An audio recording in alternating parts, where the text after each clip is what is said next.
HSC ranking. This is a thing which many HSC students are overly obsessed with and lose sleep over, and I'm sure like to hassle their teachers from time to time, including me. So I'm here to explain why students shouldn't worry too much about them unless they're aiming to do subjects like law or medicine at uni.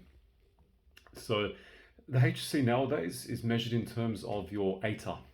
ATAR stands for Australian Tertiary Admissions Rank.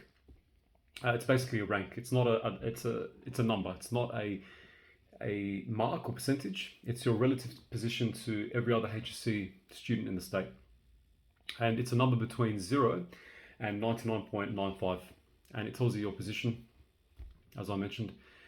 So here's how it works. So if you got an ATAR of, let's say 70, that means you're in the top 30% of your year group, as opposed to someone who got an ATAR of, let's say 80, which means that you're in the top 20% of your year group, and so on and so forth. So that's how it works.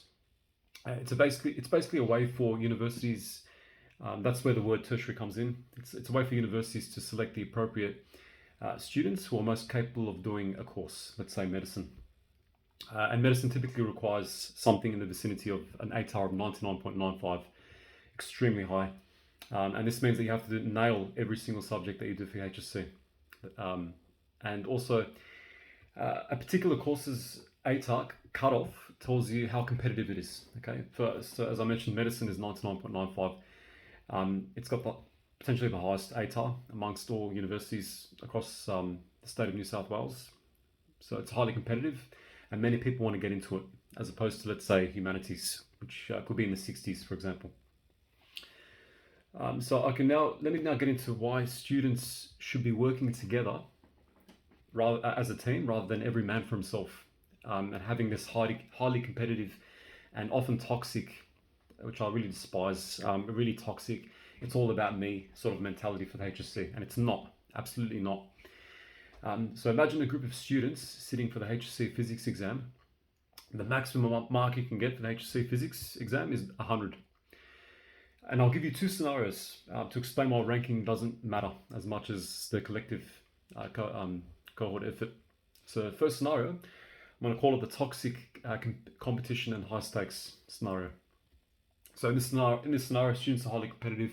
It's every man for himself. There's no cohesiveness. There's no group effort, and they're all focused on their individual successes rather than the collective group. So suppose student A scores 95 out of 100. Student B scores 89 out of 100, and student C scores 55 out of 100, scoring the lowest in the class. And just to note, this is just an example, and it might not actually apply to the HSC itself. It's just to illustrate what could potentially happen. And I've seen this with students from previous years sitting for the HSC exam. I've seen the numbers, and it's pretty much testament to what I've just mentioned, in that it's not about me, it's about everyone else. It's the group effort. So student A might feel great, being at the top. They scored 95 out of 100. However, student B scored 89 out of 100, which means that they just missed out on a band 6. A band 6 is 90 and over in the HSC. And that's due to student C, in this case, scoring the lowest mark in the class, 55 out of 100. And as you can see in this scenario, student B and potentially other students too were affected in that they missed out on a potential band 6. And I've seen this firsthand, as I've mentioned.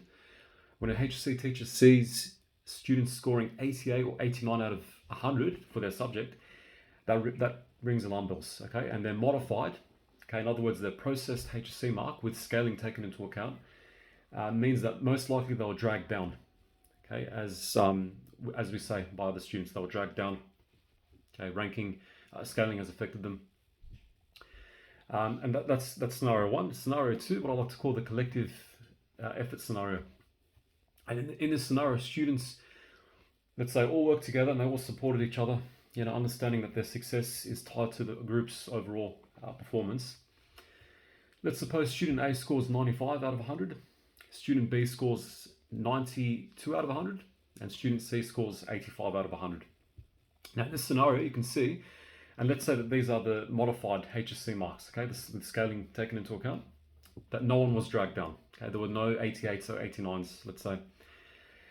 Here's why this approach is most beneficial and most effective Okay, so I'll give you a couple of reasons why. Now, number one, real world preparation. Now, when students collaborate and help each other, they have a better grasp of the subject matter, which is more important than just chasing a high ranking. Okay, they also understand each other a lot more. And that's great for when they leave school and get into the workforce. And remember, success often depends on teamwork and collaboration in the real world. I'm sure there's many examples that you're familiar with out there, so I don't need to get into it. And it's not just about individual success. In a university, okay, classes can be up to hundreds, can have up to hundreds and hundreds of students, not tens of students as you're familiar with in school, hundreds and hundreds of students sitting in a massive lecture theatre.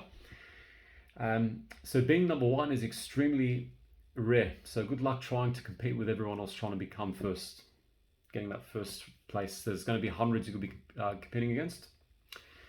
Another reason why is reduced stress. Students are less stressed when they don't have to constantly compete with each other for the top spot. Okay, they can focus on learning and improving as opposed to just going for that number one spot. Right, so I always tell students, don't worry about ranking unless you're aiming for law or medicine, and don't play the blame game. Don't blame and point the finger at your teachers, which is what I get a lot, and my colleagues too. It's all about you at the end of the day. We're doing our job as best we can, I'm sure, giving you resources left, right and center, all the support you need. At the end of the day, it's all about you. Okay, it's not just about us. We do our bit most of the time, and then the rest is up to you. Okay, whether you do well or not, it's really all down to your efforts. So to summarize, rather than just obsessing over rankings and constantly hassling and annoying your teachers every now and again, including me, it's better for the HSC, it's better for students to just focus solely on understanding each of your subjects as best you can, helping each other out and building skills that will serve useful for beyond the HSC. Okay, success is not just about being the best, it's about growing together and supporting each other's journey, right? We're human beings at the end of the day. We need to work together. And as I always say, I've got a good saying, under each of our skins, we're all essentially the same cocktail of biochemistry. Okay, we're all made of the same compounds, we're all made of the same underlying structures. Why create more boundaries, more division, more borders in the world when you can create more connections? Okay, that's what in my opinion separates an exceptional HSC student from an average HSC student. Okay, someone who's not self-centered, someone who sees the success of others as being their own, as being that of their own. So just always remember that.